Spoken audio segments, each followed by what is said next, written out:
So kung gusto nyo guys na maging Bluetooth speaker yung ordinary speaker nyo, so ganito lang ang kailangan yung bilhin. Bluetooth receiver at saka yung 12 volts na power supply.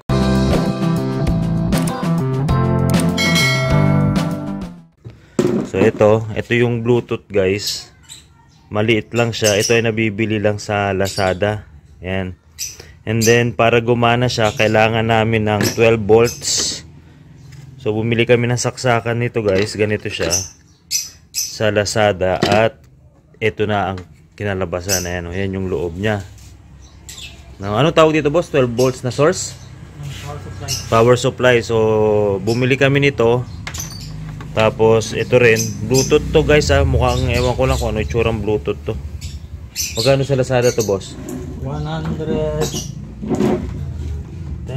So, sabihin na natin mga around 130 to 150. Tapos ito mga 50. So 200 pesos yung ordinaryong subwoofer nyo. Palitan na natin ng Bluetooth speaker. Ayan. So dahil yan, may tropa tayong technician. Alam mo na ang katapat niya. Ayan. Sunsight TV. Ayan. So panoorin natin kung paano niya sirain itong speaker ko. Bale, binutasan namin ito guys. Lulusot namin yan dyan yung Bluetooth. Ayan. And then yun. So tingnan natin mamaya kung magiging TV ang Bluetooth speaker. Ayan. So inuumpisahan niya na. Ayan. Paki-explain sa amin boss ha. Wag na, walang nang explain. Wala nang explain daw. Ito. Yan. So, bali, ito yung audio in oh. yan. Audio in. In and out? In lang yan. In lang. Ito yung sa may RCA yan guys. Ito, dyan nakakonekta. Dinirekta namin dati. Dinirekta na yan kasi ilang repair na to eh. Anong gagawin mo ngayon boss? Sisirain na natin? Tatanggalin ko na to. Yan, so tatanggalin niya. Ito yung isang channel. Left or right. Yung kulay red boss, ano ba yan? Okay, isang channel yan. Isang channel.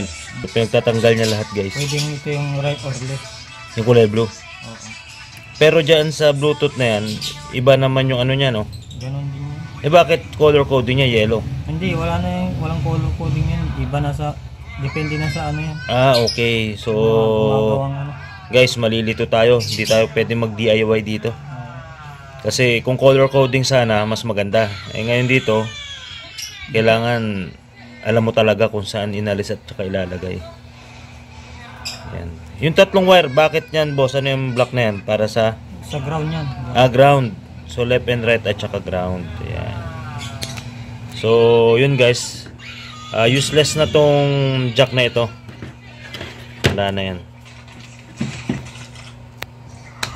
So ito yung guys, ito yung tinanggal. Tapos ang pinalit yung sa Bluetooth na yan, di ba Je? Yan, sa Bluetooth. Sunod naman yung power supply na 12 volts. Ito color coding ito. Yan, color coding talaga yan. Yung black, negative. Yan. Saan yan itatap yan boss? Ito sa Bluetooth pa rin to, di ba boss? Oo. Okay, sa Bluetooth pa rin ito, kasama niya yan. Iko-connect doon sa 12 volts na power supply. Ayan.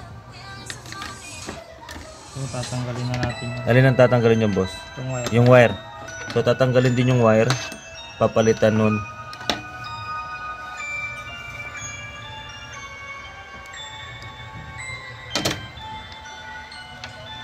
Ano yan? Pwede magbalik na dyan boss? Hindi pwede. Direct current to ha. Okay, direct current.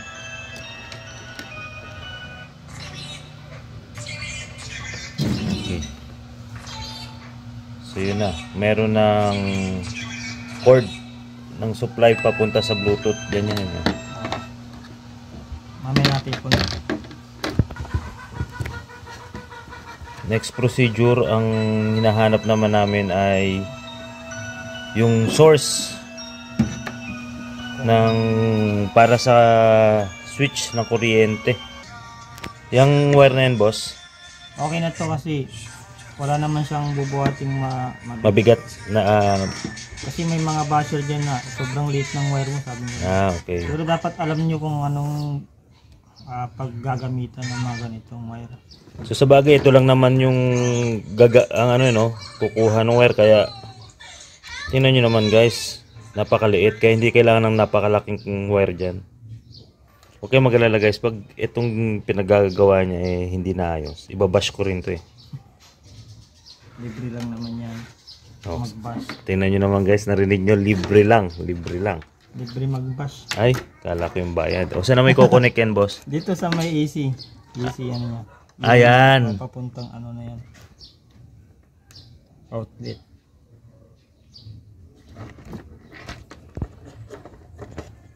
Gayahin nyo lang to pag alam nyo. Kaya nga, so guys, ang ano ko nga, total may video tayo, gayahin nyo nga lang naman oh. Huwag nyo lang putol-putulin sabay-sabay, isa-isa lang. Oo, para hindi kayo malito. Yan na. So yan guys, saan ang connecta niyan boss? Sa switch? Oo. Pag switch natin, sabay mag-on na rin yan. Okay, so dun niya itatap. Dito sa kabila. Isang kabila. So yan guys, tinatap na niya. Maraming repair na itong subwoofer ko guys. So kung tatanungin nyo kung anong brand nitong subwoofer ko, ano to, Altec Lansing.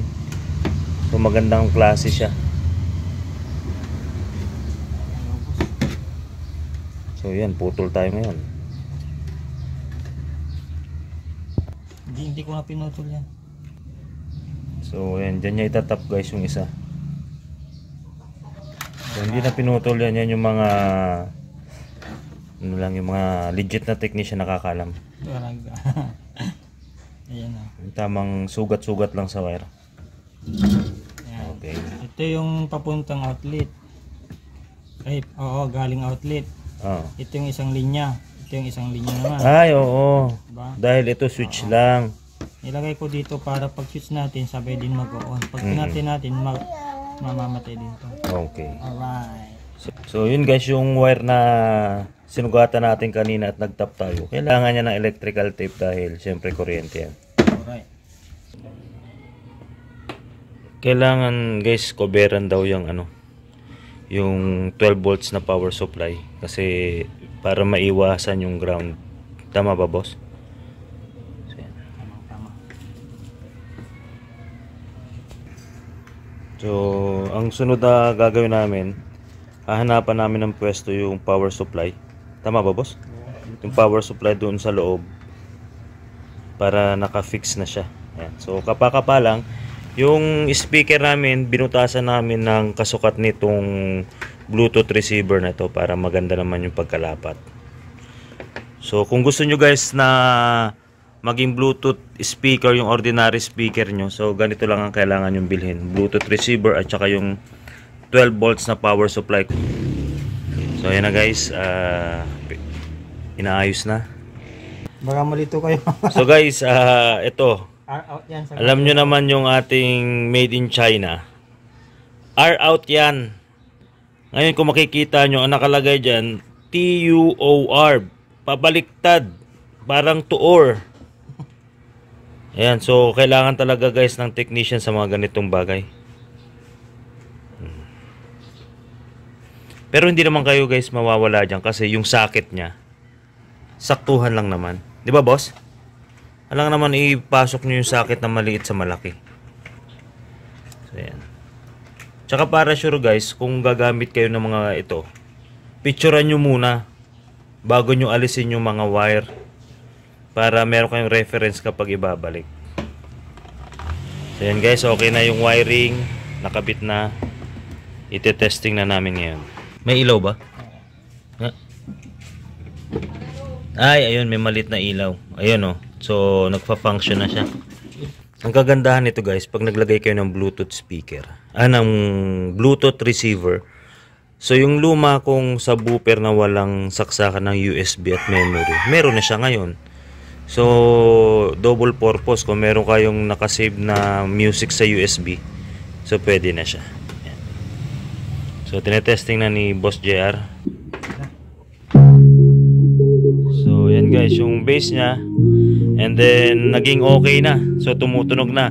So, thank you, Boss JR, Sansay TV. Don't forget to subscribe to his YouTube channel. Bye-bye! Thank you!